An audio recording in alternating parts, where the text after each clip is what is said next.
Saviez-vous qu'il existe en général deux conditions pour résoudre une équation de second degré dans l'ensemble des nombres complexes C? Eh bien, êtes-vous prêt à dévoiler ce mystère ensemble avec moi?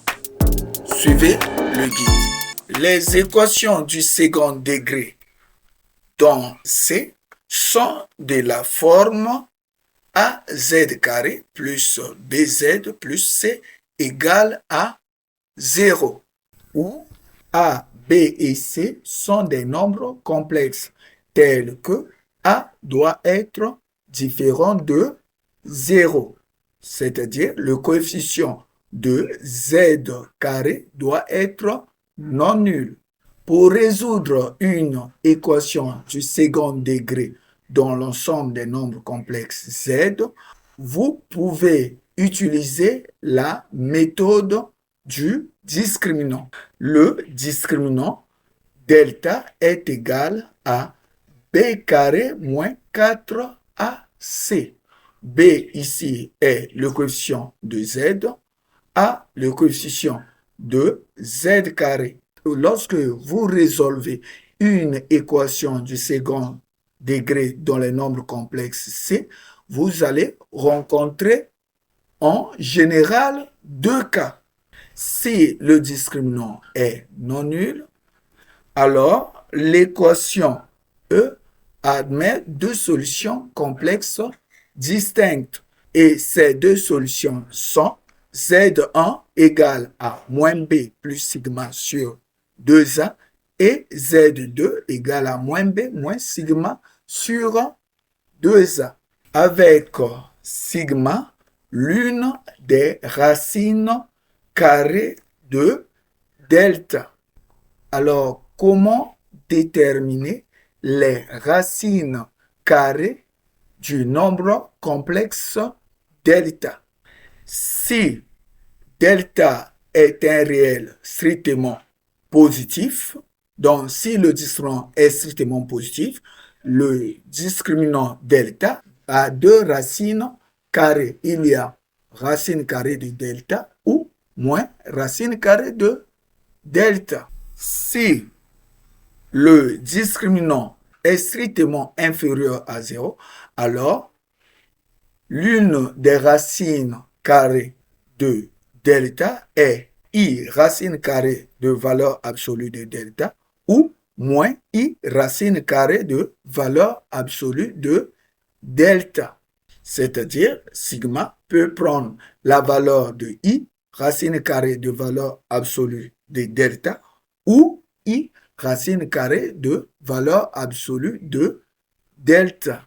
Ensuite, si le discriminant n'est pas un nombre réel, c'est-à-dire delta n'appartient pas à R, alors sigma, une racine carrée de delta, est de la forme x plus y, où x c'est un réel, y un réel non nul. Le couple xy sont les solutions du système x carré moins y carré, x carré moins y carré égale la partie réelle de delta, de xy égale à la partie imaginaire de delta, et x carré plus y carré égale au module de delta. En résolvant ce système, on a sigma égale à sigma 1 ou sigma égale à sigma 2. Et enfin, en dehors du cas où le discriminant est non nul, il y a le cas où le discriminant égale à 0. Si le discriminant égale à 0, alors l'équation E admet une solution double Z0 qui est égale à moins B sur 2A. Ensuite, passons aux exemples. Exemple, résolvons dans l'ensemble des nombres complexes C les équations suivantes. E, Z carré plus Z plus 1 égale à 0. Z carré moins facteur de 4 moins 5iz plus 3 facteur de 3 moins i égale à 0. Commençons avec l'équation E. Z carré plus Z plus 1 égale à 0. L'équation Z carré plus Z plus 1 égale à 0 est de la forme AZ carré plus BZ plus C égale à 0.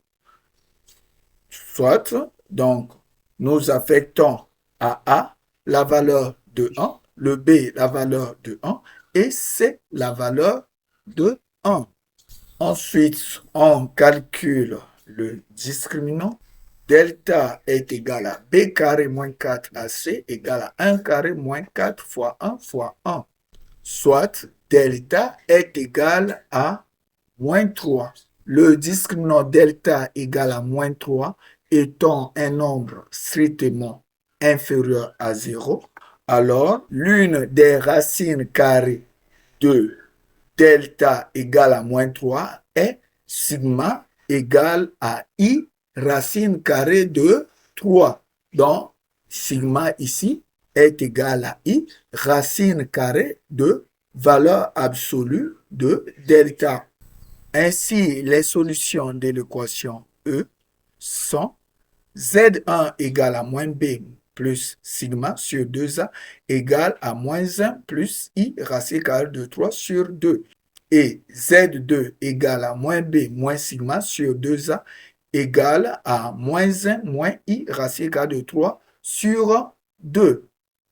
Soit l'ensemble de solutions de l'équation E est S égale à l'ensemble formé des éléments 1 demi I racine carrée de 3 moins 1 demi et moins 1 demi I racine carrée de 3 moins 1 demi.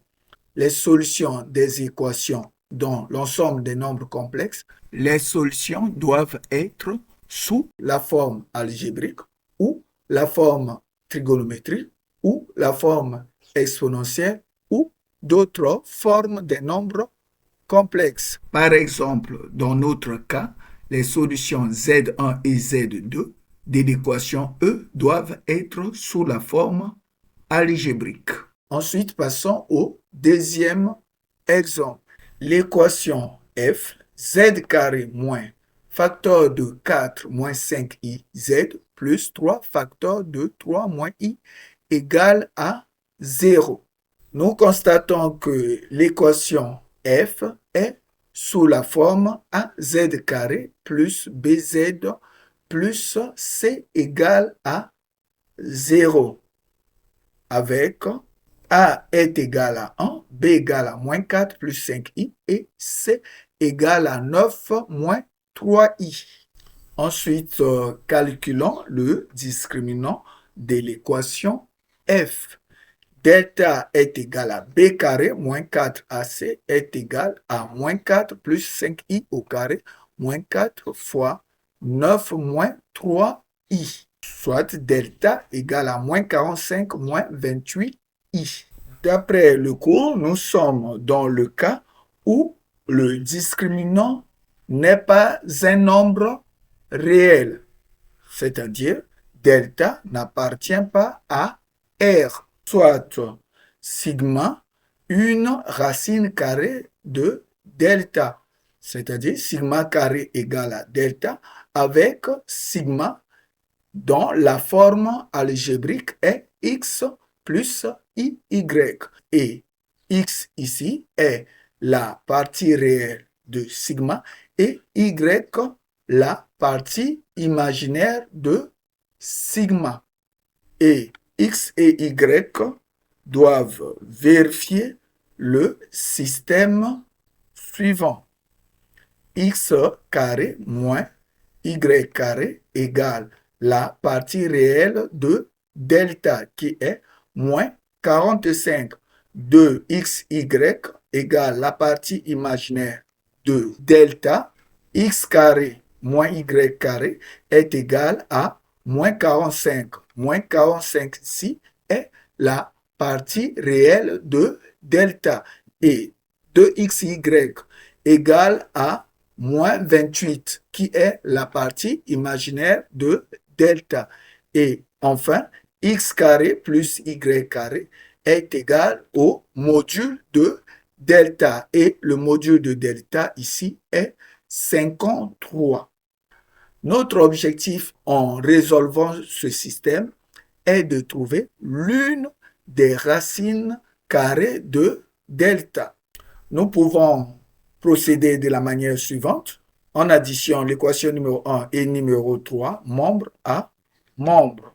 En additionnant l'équation numéro 1 et numéro 3, membre à membre, on a 2x carré égale à 8.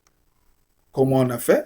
Le x carré plus ce x carré, cela vous donne 2x carré, moins y carré plus le y carré, cela vous donne 0 parce que les deux nombres sont opposés, leur somme est nulle, et moins 45 plus 53 égale à 8.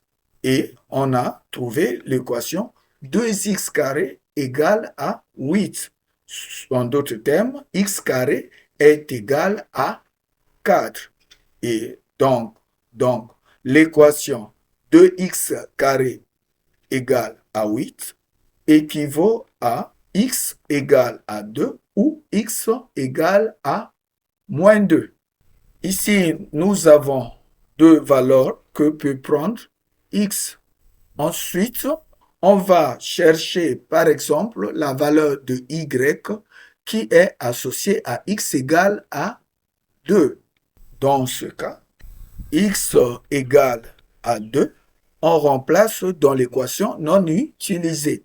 Pour trouver x égale à 2 ou moins 2, nous avons utilisé l'équation numéro 1 et numéro 3. Alors, par conséquent, pour trouver la valeur de y, on prend x égale à 2 et nous remplaçons dans l'équation numéro 2. En remplaçant x par la valeur de 2 dans l'équation 2, on a 2 fois 2 fois y égale à moins 28, soit y égale à moins 7. Et sigma est donc égal à 2 moins 7i. Donc, ici, nous venons de trouver la valeur de sigma, qui est l'une des racines carrées de delta. Puisque nous connaissons l'une des racines carrées du discriminant delta, alors nous pouvons trouver maintenant les solutions de l'équation f. Les solutions de l'équation f sont Z1 égale à moins B plus sigma sur 2A égale à 4 moins 5i plus 2 moins 7i sur 2 égale à 3 moins 6i.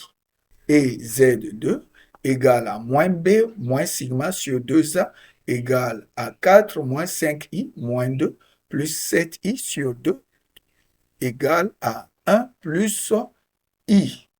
Ainsi, l'ensemble des solutions de l'équation f est S égale à l'ensemble formé des éléments 3 moins 6i et 1 plus i. Ainsi, c'est la fin du cours sur les équations du second degré dont c'est l'ensemble des nombres complexes associés avec des exemples. Si la vidéo vous a plu, n'hésitez pas de la liker, de la partager et de s'abonner à notre chaîne YouTube pour nous encourager à faire plus. Merci et à la prochaine vidéo.